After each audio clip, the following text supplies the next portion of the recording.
வணக்கம். தற்போதைய ஐநா மாநாடு சமிட் ஆஃப் தி ஃபியூச்சர் என்று குறிப்பிடப்படுகிறது. இந்த நேரத்தில் மிக முக்கியமான ஒரு விஷயம் பெருமளவில் விவாதிக்கப்படுகிறது. ஐநாவில் மாற்றம் தேவை, மறுசீரமைப்பு தேவை என்று உலகின் பெரும்பாலான நாடுகள் கோரி வருகின்றன. பாதுகாப்பு சபையில் நிரந்தர உறுப்பினர்களாக உள்ள 5 நாடுகளும் அதை ஆதரிக்கின்றன. ஆனால் அந்த விஷயத்தில் ஒவ்வொரு நாட்டிற்கும் ஒரு நிகழ்ச்சி நிரல் உள்ளது.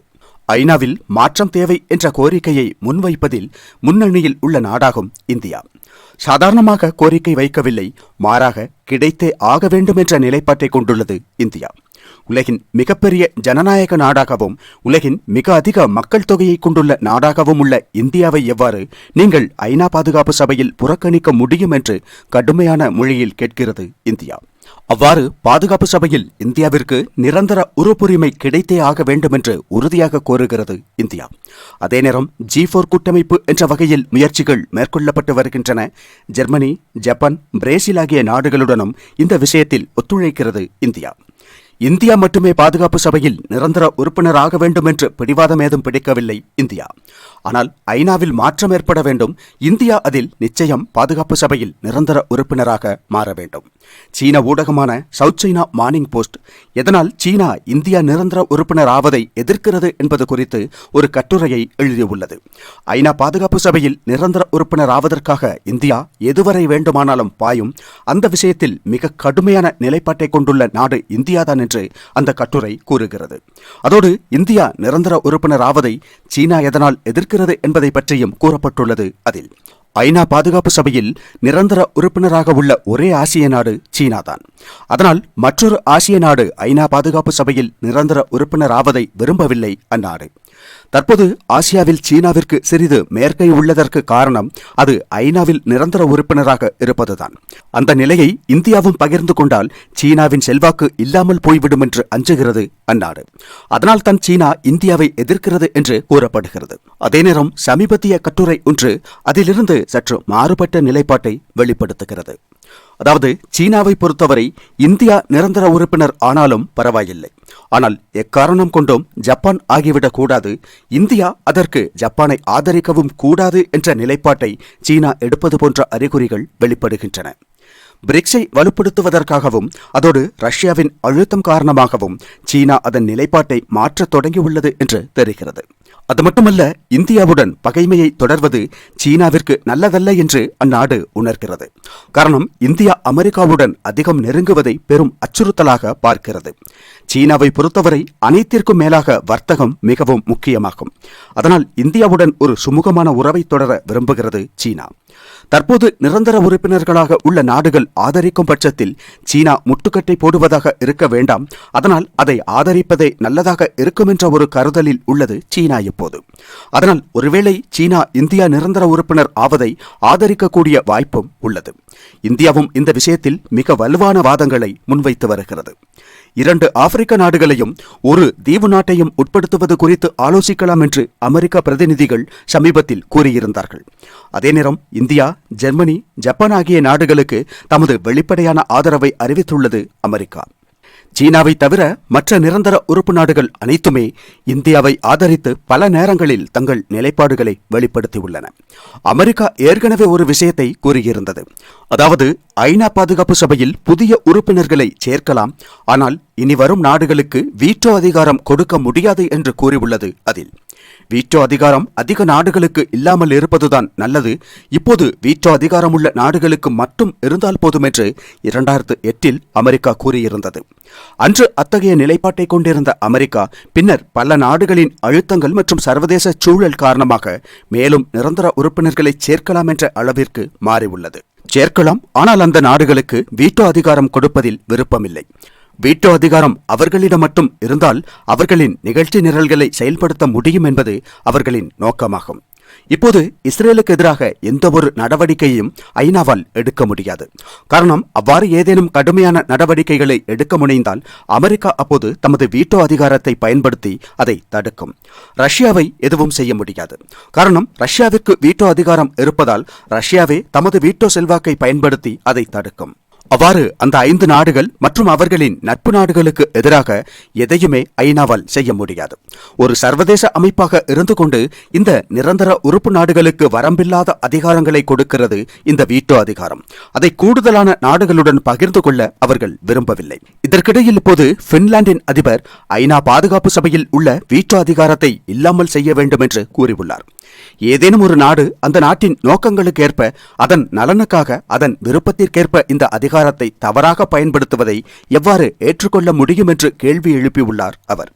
அது உலக அமைதிக்கும் பாதுகாப்பிற்கும் ஒரு பெரும் அச்சுறுத்தலாகவே உள்ளதென்று கூறுகிறார் அவர். இந்த வீட்டோ அதிகாரத்தை அந்த அதிகாரமுள்ள நாடுகள் பெரும்பாலும் தவறாக பயன்படுத்துகின்றன. அதனால் அதை இல்லாமல் செய்ய வேண்டும் என்று கூறியுள்ளார் பின்லாந்து அதிபர்.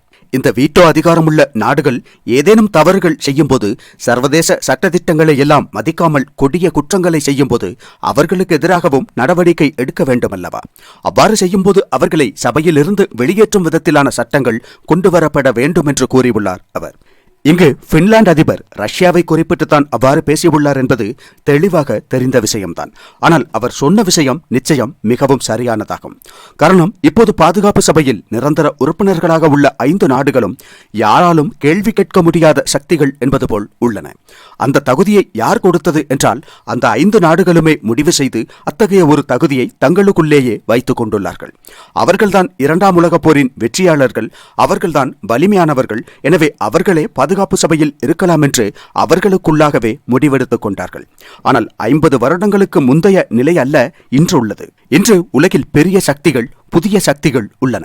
பெரிய பெரிய மாற்றங்கள் ஏற்பட்டுள்ளன. அவ்வாறு ஜனநாயகத்தை பற்றி வார்த்தைக்கு வார்த்தை பேசக்கூடிய நாடுகள் மிகவும் பெரிய ஒரு சர்வதேச அமைப்பில் மிகப்பெரிய ஜனநாயக விரோத செயலை செய்து கொண்டுள்ளன.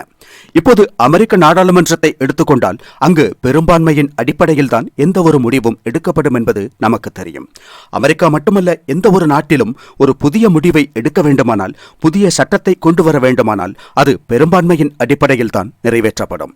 கம்யூனிஸ்ட் சீனாவில் கூட அதிபர் ஒரு முடிவை எடுத்தால் மற்றவர்களின் ஆதரவும் அவசியமாகும். அப்படி இருக்க, ஜனநாயகத்தை பற்றி வாயடைக்காமல் எப்போதும் பேசக்கூடிய அமெரிக்கா உட்பட உள்ள நாடுகள் ஐநாவில் ஜனநாயகத்திற்கு எதிரான நடைமுறை உள்ளதை பற்றி பேசுவதில்லை. காரணம், ஐநாவில் நிரந்தர உறுப்பினர்களாக உள்ள 5 நாடுகளும் ஜனநாயகத்தை பற்றிய எந்த புரிதலோ அல்லது பொறுப்புணர்வோ இல்லாமல் சர்வாதிகார நாடுகளைப் போலத்தான் செயல்படுகின்றன. உலக அமைதிக்காக ஐநா சபையில் கொண்டு வரப்படும் எந்த ஒரு விஷயத்தையும் இந்த வீட்டோ அதிகாரத்தை பயன்படுத்தி அவர்களால் தடுக்க முடியும். இந்த நாடுகள் ஒவ்வொன்றும் ஒவ்வொரு வகையில் வீட்டோ அதிகாரத்தை துஷ்பிரயோகம் செய்வதில் பெயர் பெற்றவையும் ஆகும். அப்படி ஆகும்போது அந்த நாடுகள் செய்வதுதான் முதலில் ஜனநாயகத்திற்கு எதிரான விஷயமாகும். காரணம், எந்த ஒரு தீர்மானமும் பெரும்பான்மையின் அடிப்படையில் தான் நிறைவேற்றப்பட வேண்டும்.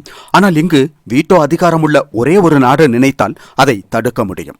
மற்ற நாடுகள் எல்லாம் ஏற்றுக்கொண்ட ஒரு விஷயத்தை வீட்டோ அதிகாரமுள்ள ஒரே ஒரு நாடு அதன் அதிகாரத்தை பயன்படுத்தி தடுக்க முடியும் எனும்போது அதில் என்ன ஜனநாயகம் உள்ளது? அதனால் பின்லாந்து அதிபர் கூறியுள்ளதை போல் ஜனநாயக நாடுகளால் ஒருபோதும் ஏற்றுக்கொள்ள முடியாத ஒன்றாகும் இந்த வீட்டோ அதிகாரம். அதை இல்லாமல் செய்வது நல்லதாகும். அதேபோல தற்போது 5 நிரந்தர உறுப்பினர்கள் உள்ள நிலையில் அதை 10 அல்லது அதற்கும் அதிகமாகவோ அதிகரிக்க வேண்டும். ஆசியாவிலிருந்து மேலும் ஒரு நாடு, ஆப்பிரிக்காவிலிருந்து ஒரு நாடு, லாட்டின் அமெரிக்க நாடு ஒன்று, பின்னர் ஏதேனும் ஒரு தீவு நாடு என்று குறைந்தபட்சம் 10 நிரந்தர உறுப்பினர்களின் எண்ணிக்கை அதிகரிக்கப்பட வேண்டும்.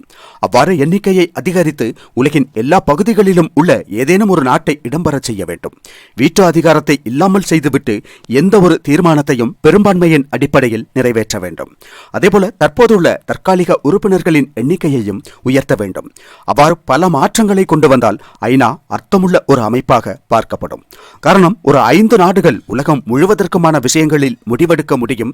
அதிலும் கூட மற்ற 4 நாடுகளும் ஏற்றுக்கொண்ட ஒரு விஷயத்தை ஒரே ஒரு நாடு ஏற்காத பட்சத்தில் அது நிறைவேறாமல் போகும். இதில் என்ன அர்த்தம் உள்ளதோ தெரியவில்லை. உலகில் முன்பு நடந்த போர்களை விட, இப்போது நடக்கும் போர்களை விட, இனி நடக்க உள்ள போர்களை பற்றித்தான் சிந்திக்க வேண்டும். மனித இனம் வேற்றுக்கோள்களில் குடியேறுவது குறித்தும் ஆலோசிக்க தொடங்கியுள்ள நிலையில் ஒரு வலுவான சர்வதேச அமைப்பு அவசியமாகும். ஐநா என்பது பெயரளவில் ஒரு பெரிய அமைப்பாக பார்க்கப்பட்டாலும் அதன் செயல்பாடுகள் அப்படி அல்ல அல்ல என்பதுதான் உண்மை. இந்த ஐநா அமைப்பு உண்மையில் செயல்திறனுள்ள ஒரு அமைப்பாக இருந்தால் இப்போது நடக்கும் ரஷ்யா உக்ரைன் போர் நடந்திருக்காது. இஸ்ரேல் பாலஸ்தீன் பிரச்சினை இவ்வளவு நாட்கள் நீண்டிருக்காது.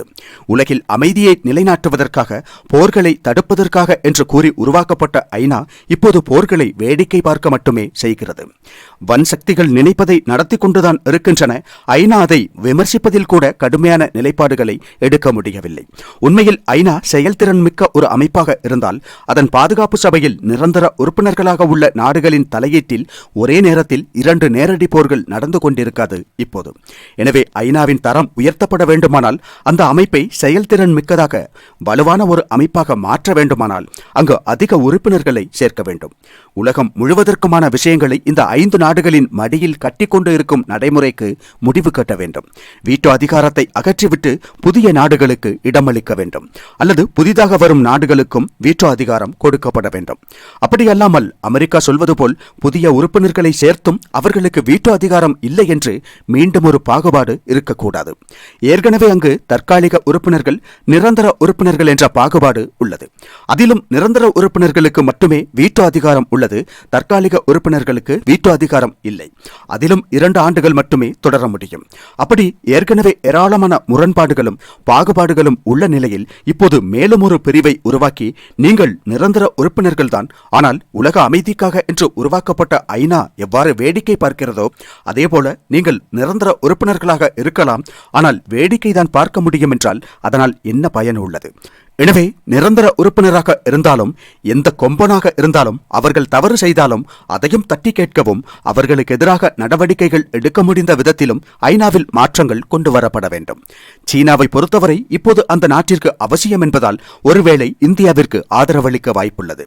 ஆனால் சீனா அதை விரும்பவில்லை. குறிப்பாக பாகிஸ்தான் சீனாவை கெஞ்சிக் கொண்டிருக்கும் நிலையில் தாம் அனுபவிக்கும் ஒரு பதவி இந்தியாவிற்கும் கிடைத்தால் பல நாடுகளில் தமக்குள்ள செல்வாக்கு இல்லாமல் போகும் என்று நினைக்கிறது சீனா. அதனால்தான் அந்நாடு இந்தியா ஐநா சபையில் நிரந்தர உறுப்பினராவதை சிறிதும் விரும்பவில்லை. ஆனால் இந்தியா அதை விடப்போவதில்லை. இந்தியா அதை இந்தியாவின் உரிமையாக கோருகிறதே தவிர யாரிடமும் அன்பளிப்பாக கேட்கவில்லை. ஐநாவில் நிரந்தர உறுப்பினராவதற்கான அனைத்து தகுதிகளும் உள்ள, இப்போது நிரந்தர உறுப்பினர்களாக உள்ள நாடுகளை விடவும் அதிக தகுதிகள் உள்ள நாடு இந்தியா என்று உலகின் பல நாடுகளும் இப்போது கூறத் தொடங்கியுள்ளன. எனவே விரைவில் இந்தியா ஐநாவின் பாதுகாப்பு சபையில் நிரந்தர உறுப்பினராக மாறும் என்று நம்பலாம்.